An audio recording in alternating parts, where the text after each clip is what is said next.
Hello guys, তোমরা সবাই কেমন আছো? আমি চলে এসেছি আরও একটা মিনি ব্লগ নিয়ে, যেখানে আমি তোমাদেরকে বলবো যে আজকে আমি এক জায়গায় ঘুরতে যাবো। কিন্তু কোথায় যাবো সেটা তোমরা পুরো ভিডিওটা দেখলে তারপর বুঝতে পারবে।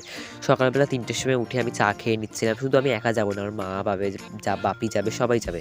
তো এবার আমি জামা কাপড়গুলো পরে নিচ্ছিলাম। জামা কাপড়গুলো পরে নিয়ে আমাদের এতটা দেরি হয়ে গেছে যে আমি আর ভিডিও শ্যুট করার টাইম পাইনি। তাই জন্য আমি পুরোপুরি মাঠ দিয়ে চলে গেছিলাম।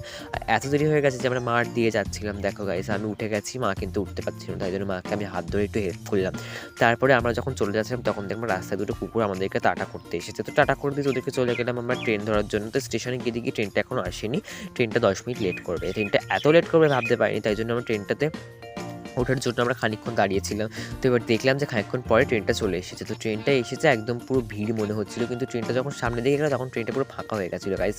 দেখো আমরা ফাঁকা জায়গাতেই উঠেছিলাম গাইস। তো ফাঁকা জায়গাতে ওঠার পরে আমরা আর ভিডিও ক্লিপ তোলা হয়নি। তো আর তারপরে হচ্ছে কি দেখলাম যে সোনারপুর এই জায়গাটাতে না ট্রেন সবসময় এসে থেমে যায়। আমি এত হাসছি কারণ হচ্ছে আমি পরের বাড়ি থেকে পড়ে যাচ্ছিলাম। তো নেক্সট পার্ট দেখার জন্য সাবস্ক্রাইব